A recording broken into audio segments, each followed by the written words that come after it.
Selamat datang pada mata kuliah Sistem Biologi 31S4103 yang akan diampu oleh saya sendiri, Dr. Mary Meriam Margrita dari Program Studi Teknik Bioproses, Fakultas Bioteknologi, Institut Teknologi Del. Sekarang kita akan memasuki topik bakterial kemotaksis bagian kedua. Outline materi hari ini adalah yang pertama pendahuluan dan yang kedua perilaku bakteri terhadap stimulus kimia. Mekanisme kemotaksis yang dicontohkan di sini adalah pada Escherichia coli. E. coli menggunakan kaskade sinyal fosforilasi dan defosforilasi protein untuk mengontrol motor flagella sebagai respons terhadap perubahan kimia lingkungan. Beberapa kaskade sinyal pada gambar ditandai dengan warna hijau meningkatkan rotasi searah jarum jam atau clockwise yang menimbulkan gerakan dengan arah yang acak selama berenang.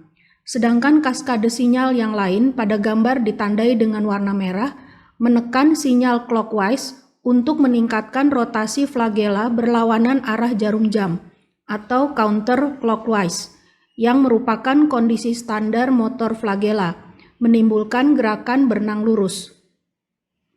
Elemen yang menginduksi gerakan flagella clockwise dan counter clockwise terhubung saling berlawanan sehingga kedua sinyal tersebut seimbang pada kondisi steady state, menghasilkan gerakan maju yang diselingi oleh gerakan berbelok yang acak.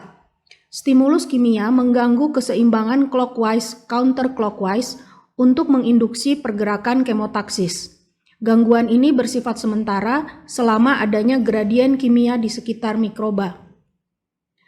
Flux fosfat untuk kaskade sinyal diatur oleh kemoreseptor MCP.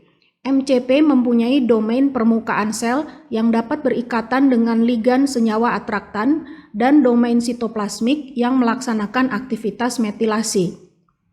Ca, suatu protein histidin kinase, dan faktor Cw berikatan pada domain sitoplasmik dari MCP dan membentuk kompleks sinyal yang mengubah aktivitas kinase on dan kinase off. Proporsi kompleks sinyal reseptor terhadap kondisi kinase on dan kinase off menunjukkan suatu dinamika antara aktivitas kemoreseptor dan kondisi metilasi. Perubahan ikatan ligan reseptor mengubah keseimbangan distribusi sinyal untuk menginisiasi respons motor flagella dan untuk menentukan proses feedback untuk menyesuaikan kondisi metilasi. Kaskade sinyal dimulai dari Ca yang mendonasikan gugus fosfat kepada dua regulator respons, yaitu Cb dan Cy, dan mengaktifkannya. Cy terfosforilasi berikatan dengan protein motor pada motor flagella untuk meningkatkan rotasi searah jarum jam atau clockwise. Cb terfosforilasi yang merupakan MCP metil esterase akan melakukan demetilasi terhadap MCP untuk mengubah kondisi MCP menjadi kinase off dan mengakibatkan motor flagella mengubah gerakan menjadi berlawanan arah jarum jam atau counterclockwise. Cr yang merupakan MCP metil transferase dan merupakan counterpart dari Cb beraktivitas dalam laju yang konstan dan tidak dipengaruhi oleh stimulus kimia. Aktivitas Cr melalui penambahan gugus metil pada MCP menstimulasi aktivitas Ca untuk kembali mendonasikan gugus fosfat kepada Cb dan Cy. Akibatnya, ketika ada penambahan atraktan, aktivitas Ca akan segera menurun dan kemudian berangsur-angsur akan meningkat kembali setelah adanya metilasi pada MCP. Metilasi juga menurunkan afinitas ikatan reseptor MCP dengan ligan atraktan, sehingga metilasi berperan juga dalam meregulasi pembentukan kompleks reseptor ligan. Cb yang tadi telah disebutkan mempunyai aktivitas yang berlawanan dengan Cr, mempunyai aktivitas metil esterase yaitu memotong gugus metil pada MCP atau demetilasi, menyebabkan inhibisi autofosforilasi Ca dan memberi kesempatan untuk beradaptasi terhadap stimulus negatif. Jadi, aktivitas berlawanan antara Cr dan Cb terhadap aktivitas Ca yang berlangsung dalam waktu yang lebih lambat memberikan kesempatan kepada sel mikroba untuk menyimpan memori terhadap stimulus-stimulus sebelumnya baik stimulus positif maupun negatif, dan membandingkannya terhadap kondisi saat ini. Jadi perubahan status metilasi MCP terjadi akibat perubahan laju relatif reaksi metilasi dan demetilasi dari aktivitas kontrol feedback oleh CB.